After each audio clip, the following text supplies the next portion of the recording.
Halo, Assalamualaikum warahmatullahi wabarakatuh. Welcome back to my YouTube channel. Oke teman-teman, pada video kali ini kita akan membahas gelombang transversal. Nah, gelombang transversal disebut juga dengan gelombang berjalan atau gelombang datang.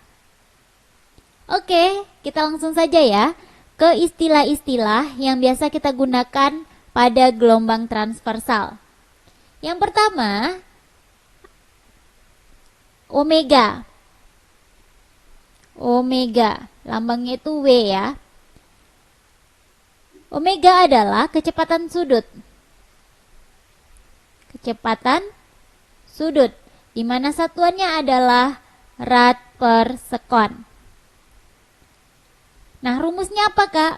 Rumusnya omega sama dengan 2πf atau omega sama dengan 2pi per T. Nah, T-nya T kapital ya. Nah, istilah berikutnya ada frekuensi.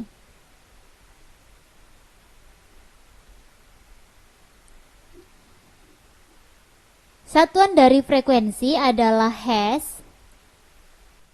Nah, rumusnya F sama dengan N per T, di mana N ini adalah banyaknya gelombang, T ini waktu. Nah, berarti banyaknya gelombang per waktu. Berikutnya ada periode. Periode, lambangnya nih T kapital. Satuannya adalah sekon. Dan rumusnya T sama dengan T per N. Waktu per N. Nah, dari frekuensi dan periode ini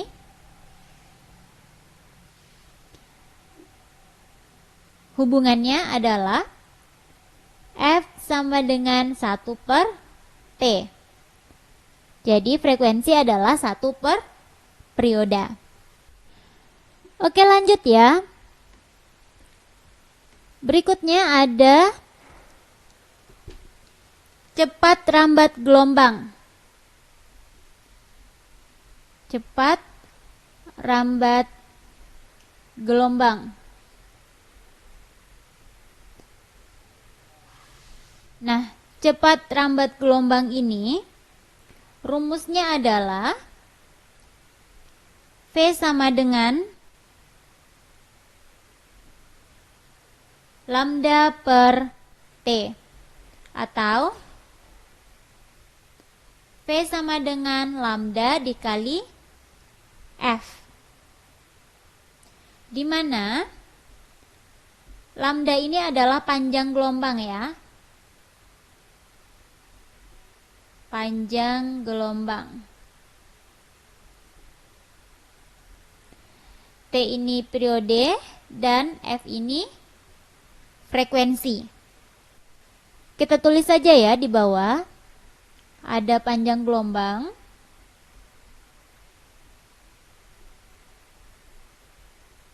Atau lambda ya. Berikutnya ada K. Nah, K ini adalah ketetapan gelombang. Ketetapan gelombang. Rumus K sama dengan 2pi per lambda. Lanjut ya, ada simpangan. Simpangan. Nah, rumus dari simpangan adalah Y sama dengan A sin omega T plus minus Kx. Perhatikan, ini ada plus minus. kapan dia plus dan kapan dia minus, kita akan pakai tanda plus ketika arah rambatnya itu ke kiri. Dan pakai minus jika arah rambatnya ke kanan. Jadi misalkan ini gelombang kita.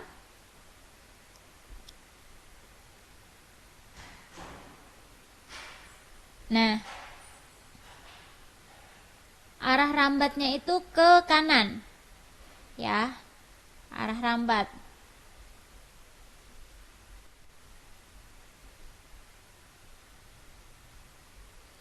Nah, kalau arah rambatnya ke kanan, berarti Y sama dengan A sin omega T minus KX. Karena arahnya ke kanan. Kalau arah rambatnya nanti ke kiri, berarti kita pakai plus. Tapi pada umumnya, arah rambat dari gelombang transversal ini, yang ada di soal-soal itu ke kanan ya teman-teman. Nah, X ini apa? X yang ini. X itu adalah jarak dari sumber ke titik yang ditanya. Nah, misalkan sumbernya di sini nih. Ini sumber ya. Terus ditanya titiknya di sini misalkan. Jadi, jarak dari sumber ini, dari titik sumber ke titik yang ditanya, itu kita sebut dengan X. Ya, misalkan yang ditanya ini titik P. Berarti X itu adalah jarak antara S ke P. Lalu A ini adalah amplitudo ya, atau simpangan terjauh. Oke, next kita masuk ke sudut fase.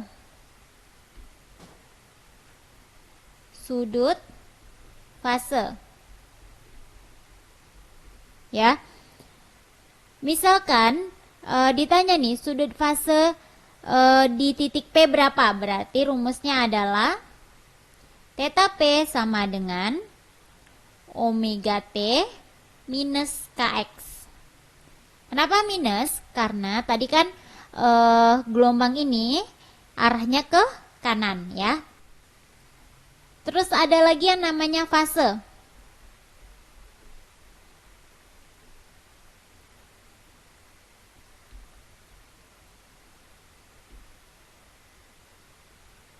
Nah, fase itu berapa gelombang atau banyak gelombang pada titik P misalkan. Jadi dari sumber ke P ini berapa sih gelombangnya? Itu disebut dengan fase. Di mana rumusnya adalah